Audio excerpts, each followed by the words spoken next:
அன்பார்ந்த சித்த மருத்துவ நேயர்களே, இன்று நம்ம பார்க்க போகிறது மாதவிலக்கு பிரச்சனை. பொதுவாக பெண்களுக்கு 28 நாளுக்கு ஒரு முறை மாதவிலக்கு வர வேண்டும். 3 நாள் தீட்டு இருக்கணும். இதில் ஒரு நாள் அல்லது ஒரு நாள் கூடலாம் அல்லது குறையலாம். மாதம் என்பது தவறான கருத்தாகும். இந்த மாதவிலக்கு என்பது ஒரு சிலருக்கு 3 மாதம் அல்லது 4 மாதத்துக்கு ஒரு தடவை அந்த மாதவிலக்கு பிரச்சனை இருந்துச்சுன்னா அவர்களுடைய கர்ப்பப்பையில் வீக்காக இருக்குன்ற அர்த்தம்.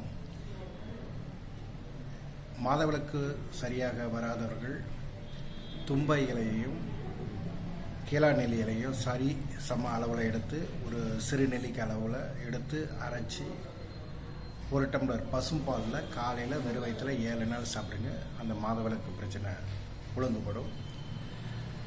இதை சாப்பிட்டு மாதவிலக்கு பிரச்சனை சரியாகவில்லை என்றால் சரியான சித்த மருத்துவரிடம் நீங்கள் சிகிச்சை மேற்கொள்ளலாம். சித்த மருத்துவம் சொந்தமான ஆலோசனை மற்றும் சிகிச்சைக்கு சென்னை மற்றும் கோவில்பட்டியில் நேரில் அல்லது தபால் மூலமாக மருந்து வாங்கலாம். தொடர்புக்கு ஃபோன் நம்பர் 9043 717976.